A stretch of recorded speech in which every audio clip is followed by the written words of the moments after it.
Welcome, friends, new and old, to the Rocker Dog Podcast, the only podcast that talks to musicians about their canine companions. I'm your host, Tim Dill, along with the looks and brains behind this operation, Charlie the Golden Doodle. And today we welcome to the show Songwriting Hall of Fame inductee Holly Knight, whose resume includes Tina Turner's Simply the Best, Pat Benatar's Love is a Battlefield, and Scandal's The Warrior, among so many, many more. Holly has a great book out entitled I Am the Warrior, My Crazy Life Writing the Hits and Rocking the MTV 80s that we'll be giving away a copy of later this week, so check in on our Instagram page at Rocker Dog Podcast for details. But first, this is her warrior princess, Rocker Dog. My rocker dog is named Electra, and she is now 2 years old. I got her when she was, I want to say 12 weeks. Okay. And she is what they call a Pomsky.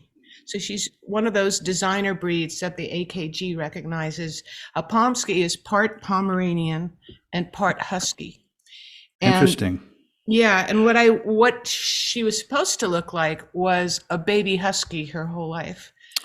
Right. She has the classic markings of she looks like Batman on the face. But as it turns out, she's probably, I would say, about 94% Husky, and the rest is Pomeranian. I see that. It's funny when you mentioned Pomeranian. I'm like, I don't see the Pomeranian, but you mentioned the size. That does make sense. But yeah, she seems like almost a full-grown Husky.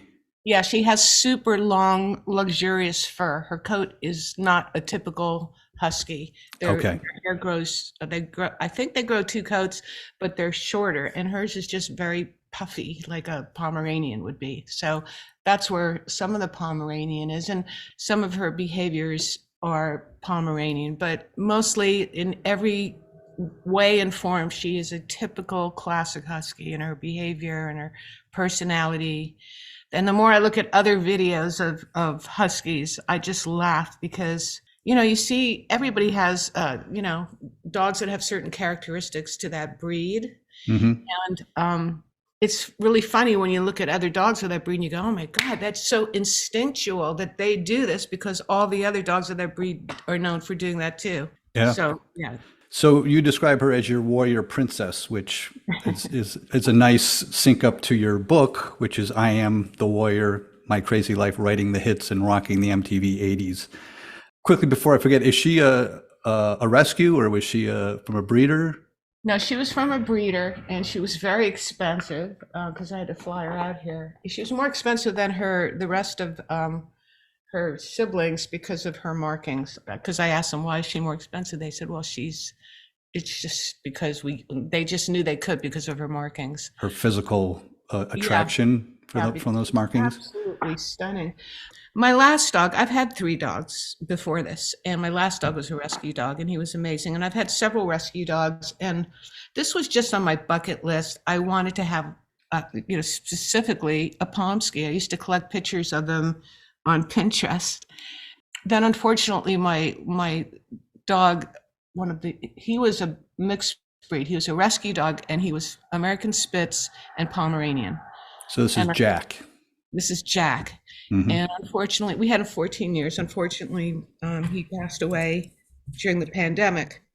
And I thought, okay, I think I'm just not going to get any dogs for a while. And then about a month went by, and my house just felt so empty without the energy of a puppy or a dog, Sure. I thought, well, I'll just dip my toe in the water, and I'll just go look and see if it's actually possible to find a Pomsky, because I'd only seen pictures. I've never actually seen one in person or anything. And so I typed that in, I Googled it, and all of a sudden this picture came up. It was the most beautiful dog I'd ever seen, and the eyes were so blue, they were like sapphires, and it was a Pomsky, and it was my dog Electra. And the minute I saw her, I was just smitten. It was like, okay, I'm getting this dog. I wasn't even intending to get one, but I was going to say, if you're in that mindset and you look, it's impossible to turn back. Yeah, it's dangerous. It's like, especially if you're a dog person to begin with.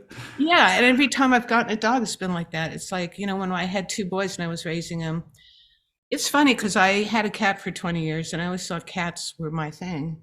And then I had 2 boys and I thought, well, a dog would be more appropriate. So that started the dogs. That's when I ended up getting 3 dogs. The first one was a Silky Terrier named Rascal. The second one was a Bichon Frise named Casper. They were all amazing, loving dogs, great dogs for when you're raising kids. And then Yeah. we got Jack after that. Okay. Now, who is, it's funny, I get all my information when you're talking dogs and rock stars, Wikipedia doesn't really do the trick. So it's all Instagram. And who's Sophia? She belongs to my son's fiance. It was Sophie, and she was a Pekingese. And they got very close. They really were like two little lovers. I don't know if you've seen any pictures of them. Yes, I did. They were together. They were together. Yeah. Jack So and Sophia. one day, Sophia, she came over. Sophie, Sasha, that's her owner, came over, and Jack wasn't there anymore. And then in his place was Electra, this little puppy, and Sophie was like not happy about it. She was like, "What'd you do with Jack?" I can imagine. Yeah. I'm sorry, but where did Electra come from? What state did you have to fly her in from? I think it was, I'm trying to remember. And it was the Midwest. It was like not Michigan, Missouri. I think it was Missouri. There's a lot of breeders there. Okay, yeah, okay. All right. Well, in the book's prologue, you say, "You can't feed me to the wolves. They come when I call." Right. Where did that sentiment come from? I actually saw that in print somewhere. I just really resonated with it. I mean, not only just because of animals, but just the whole idea that it's a pretty tough world out there. And if people, my ethos has always kind of been, if you think you're going to mess with me, guess again, because if you think you can throw me to the wolves, well, they come when I call. And right around the time that I saw that is when I got Electra. And the more that she started growing, she started looking more and more like a wolf. And I thought, this was meant to be, because we've got this, I'm sure a lot of people say this, but we've got this psychic connection that's very, very deep that I can't really compare it to any relationships I have with humans. Right. And she's very much like her breed is the closest there is to a wolf, Yeah. I really try and honor when she does things that might be frustrating for me or annoying or bratty to me. I think, well, she's just being a husky. She's doing what comes naturally to her. She doesn't even know why or intellectualize why she does something. She just does it because it feels good and it feels right, Exactly. And Exactly. Well, it's funny. It goes back to the song "The Warrior," because I know back to the prologue, you mentioned that you were an interviewer had mentioned, a lot of your hits are about strength and empowerment, which was kind of an epiphany to you at the time. And, the lyrics of "I don't want to tame your animal style, you won't be caged in the call of the wild." He brought that line up, and you were saying you related it back to Electra and said, there's a fine line between taming and not breaking, the wild spirit. So Right. it sounds Yes. exactly what you just were getting at. It's so true. If you want, I can give you some examples of things that huskies do. Like, first of all, they're escape artists. And it's not because they're miserable and they're not at where they live. It's because they're just clever in that way. And it's all about adventure for them. So, I mean, my house is like the Panama Canal. There are gates and locks, like you go through one and you have to close that one and then go to the Right. next one. So Right. she has free reign of the backyard, and I have a whole lower area. And then she has a park across the street that I take her to every day that's got off-leash hours. So she gets to run and exercise a lot. She needs about 2 hours of exercise a day. That's another thing that's typical. If they don't get that, they start destroying things like your house, Oh because no. Yeah. they're just frustrated. She's the sweetest dog I've ever seen. I mean, she's all about love. She walks up to someone and just lies on her back.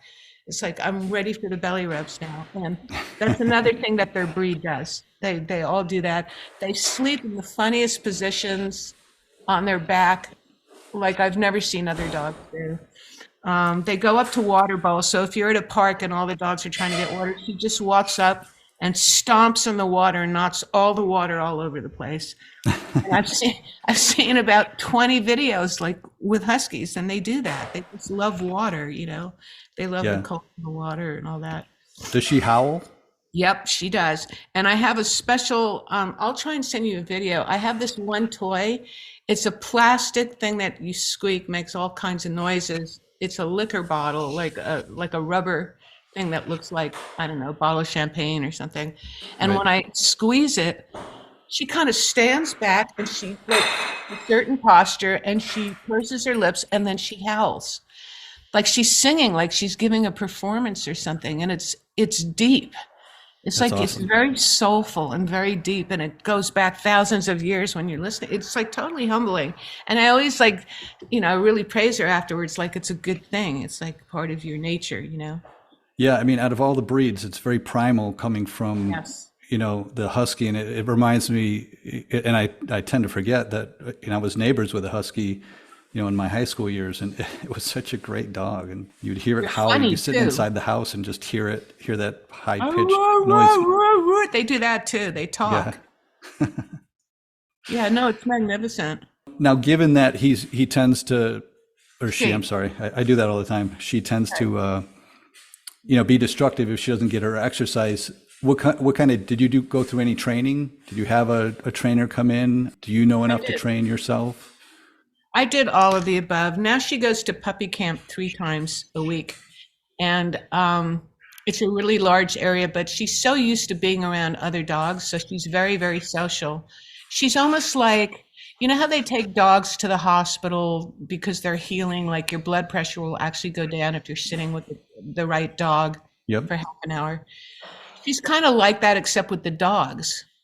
That's nice. She plays with them. She calms them down if they don't want to be friends. I have this one video. It's so sweet because the dog growls and barks at her, and she keeps coming back and trying to be its friend. And it starts to, a lot of dogs are misunderstood. People are just not. They're not willing to get inside the head of an animal. They're thinking like a human and not an animal. And people that really love dogs, they get inside their head. There's nothing more heartbreaking than a dog walks up to someone. Like I really try, if she walks up to me, I really try and notice, like even if she takes her little nose and taps my knee, like look at me or something. I always try and be aware. I mean, I'm sure I don't do it all the time because that's realistic, but I always try and acknowledge her and stuff because if I see a dog doing that to someone else and they're trying to sort of say hello or do something like bring them a gift and they don't notice them and then they kind of walk away and they look defeated. It's just like, it's so heartbreaking to me, Yes. But going Yes. back to your question, so when she was about just before 4 months, I let her go to a house with a trainer for 2 weeks. Okay. And so she's house trained and all that. But there are other things that I've had other trainers work with her, and she's still not there yet, Yeah. I did just buy a collar called Halo. Have you heard of those? I haven't. What's the Well, gist of that? Caesar is the dog whisperer is behind that one. So it's a really ethical collar, but it's a whole training system. And it's actually quite expensive, but it's there's an app for it where you can pretty much build an invisible fence anywhere you go. And you can build up to 30 of them and it's interactive. So let's say you're going to the beach and you want the dog to be able to run free, but you don't want him to run off. You can actually, on your app, map out an area where they can't go past. And they have 3 different settings. One is a sound, another one is like a vibrate, and then Vibration. yeah, and the other one you only use like maybe once or twice, and then obviously like the other collars where it gives you a little zap, but it's Right. ethical because it's Caesar, and they don't just sort of put it on like the other collars. Like you have to spend weeks just testing out the level of it. They have these little portable ones too. You can put them in a room, and then it covers that perimeter inside where the dog won't go into that area. It's really good for their safety and obedience. So I'm starting to work with that one. But like one thing I have a hard time with is like when I walk her, she's a beast. I mean, she's in her head, she's pulling a sled. So it's really hard to get her to walk by my heel or, just slow Yeah. down. She does when she's tired, but she's so strong that like it's like I'm always trying not to fall down because she's so excited. Yeah. It sounds like another thing the trainer needs to work on. I know the trainer, we had a similar situation where we sent our dog away for a week and then came back, and then intermittently the trainer worked with us. And one of the things, once we got the dog back, was getting him to walk alongside of us, not to pull, Right. you know. Did it work? It worked for a while. I always say, There you go. it's a common thing. It's like the trainer's there to train the owners. not the Well, yeah, dog. that's And it's, true, but the problem is like with a lot of these trainers that I've worked with, they listen to the trainer, but then they get yeah, home with you, and it's like a whole nother ball game, and they know you have a soft heart, and so they pull all kinds of shenanigans, you know. yeah, for I sure. was going to say, have you tried the gentle leader? No, Okay, so what? that's, have you heard of that? You I haven't heard? haven't. Okay, you can go online. It's actually quite popular. It's a thing that goes around their nose, and it it's almost, people say it's almost impossible for them to pull because if they pull, their neck goes back. But it's very gentle. It's not like anything cruel. And a lot of people recommend it. It just trains you to walk by your side. But thing was, Electra just wouldn't even let me. Every time I try and put it on her, she runs away because she hates it. Yeah. That's not a good endorsement, but a lot of people swear by it. You know, I mean, you could try it. Yeah, it's hard. I sympathize with you because I know the Husky's got a lot more drive than my Doodle. Oh yeah, I've got 20 pounds to deal with. You must. How big is Electra now? Like 40, 50? she's 65 pounds, Okay, I wasn't sure if and she. she's big. She still fits through the little doggy door that we have for her. So it's a lot of it is fluff, but yeah, I can't pick her up. That's why I call her my warrior princess. She's like a mythical beast, you know, out of some Yeah. other time zone that came into my life, and I was needing it. I mean, to be honest, during the pandemic, we were also insulated and, you know, in our homes, and I needed something to put my love into because I wasn't going out, you know, and I wasn't seeing anybody at the time. So I thought, well, I'll get a dog. And boy, that was like the best thing I could have done.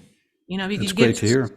yeah, you get so much love back. And the other thing I love about Electra is she is funny. She's really, really funny. I mean, that's why you get dogs. It's, you know, you get them for companionship, but you also get them for entertainment, you know.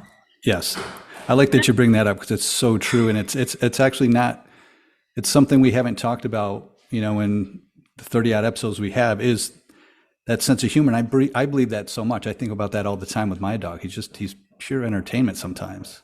Yeah, and you're laughing and you're going, you are hilarious. You are ridiculous. Like, look at you. And you laugh. And then, you know, my dog also, she does this thing. It almost just looks like something you'd see in the movie. Like, she doesn't know how to talk, obviously. She doesn't say words. But a lot of times, if she wants to communicate with me, she moves her mouth up and down like she's talking. That's so funny. Have you ever seen that with dogs? It's like, I have. Now, and she now you thinks mention, I she's can picture talking. it. Yeah, she thinks she's talking. It's funny. I It's love really that. fun. Well, listen, I got my eye on the clock. I want to do something I call the Zoomies, and that's 5 quick questions. Right? So let's go there. And if we have a few moments left, I got a couple more questions. But for the Zoomie, question number 1 is, do you kiss Electra on the mouth? Oh yeah. Okay. I was going to guess that, but I think we got about a 50-50 split with the guests I have on the show. Really? That, No, you can't avoid it. And I kiss her, you know, I can't help it. I kiss my dog wantingly on the mouth. Yeah. And you know, even if she sticks her tongue, it's like I can kind of push it away, but it's because you don't know where it's been, right? But then again, you know, we've got immunity systems, and Yeah. it's not like she's walking around in like slums and picking up, you know, feces and things. Question number 2 is, has she licked anyone famous? She licked anyone famous? Yes, she has. Can you name drop? Elvira, Mistress of the Dark, is one of my best friends, and she's come over, and yeah, she's licked her. All right. I like that. There are other ones too, but my brain, you know, I can't think of any right now. Okay. We'll save that for the sequel. Okay. Question 3, if you were to give her own theme song, what would it be? Simply the Best. Okay. Hey, I like that. Seems to fit. Also, by the way, my son's really funny with. He's an adult, but he'll make videos with her, and he matches music to her depending on what the video's about. But one of the ones that he uses a lot is The Good, the Bad, and the Ugly. Do you know the da da da da da? Oh yeah. Yes. Okay. I was thinking more of a song with that title, but that's the instrumental, that It's Western the instrumental. Yeah, Yes, it's a yes. spaghetti Western, but you see her walking down, and it's like, she just know, like, you know, she's like looking at you like, I'm watching you. I got my eye on you. It sounds like you have a lot of content you got to put on your Instagram for us. I see a lot of the dog on Instagram, but you're mentioning a lot of funny videos and a lot of Yeah, creative stuff. I put videos on TikTok. Okay. I have a TikTok Holly Knight Songwriter, and to be honest, they get more hits than I do.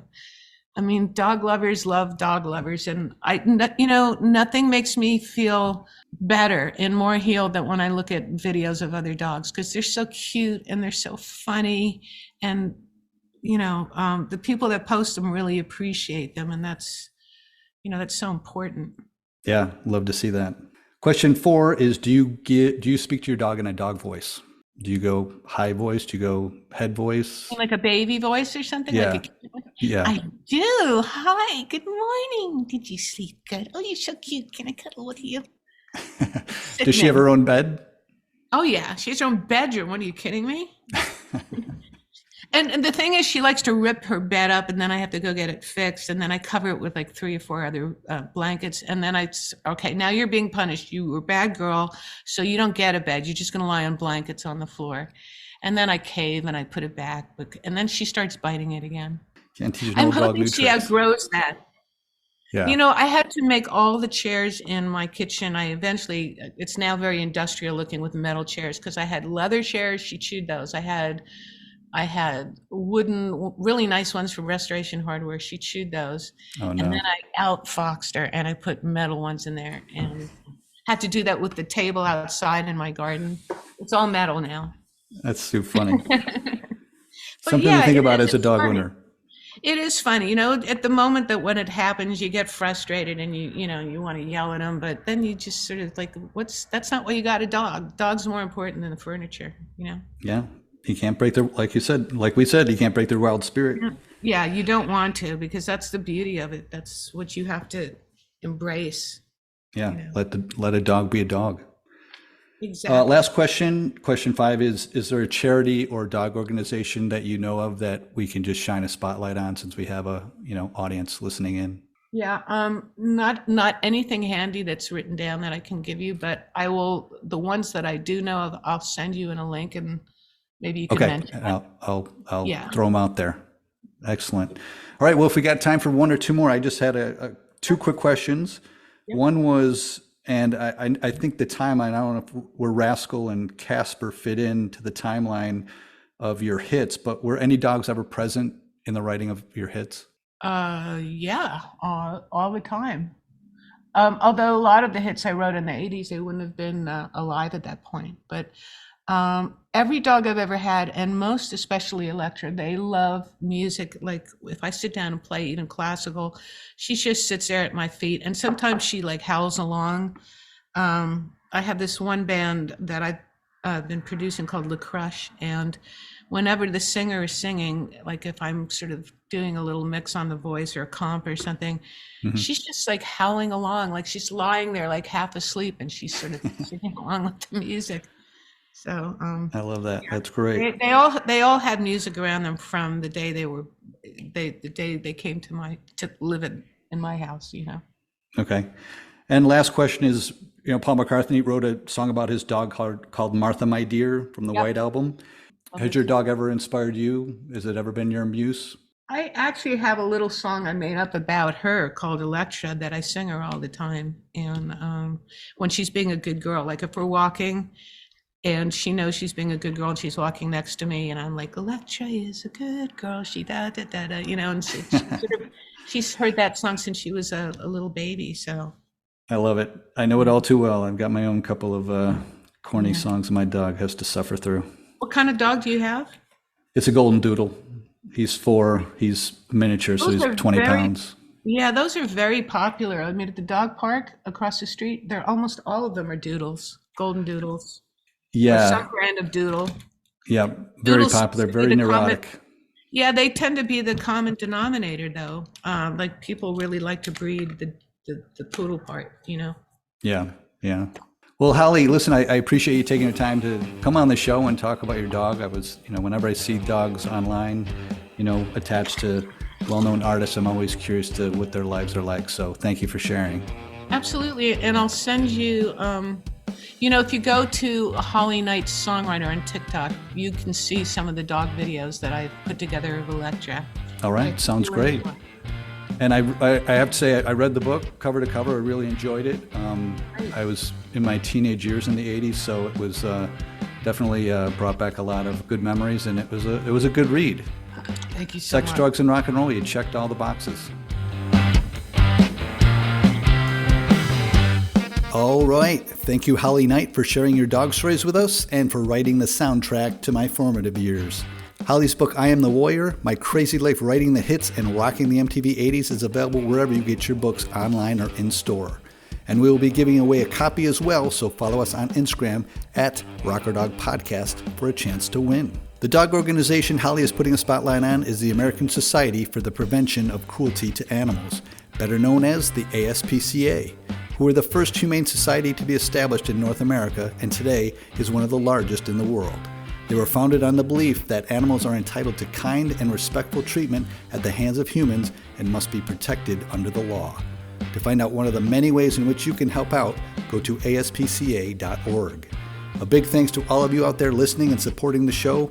We'll be back again with a brand new episode next week with two guitarists from a progressive metal band whose fans much prefer Instagram posts about their guitars and gear than of their dogs. I don't know if we can stand for that here on this show. All right, it's time to teach an old dog a new trick. So long, everybody.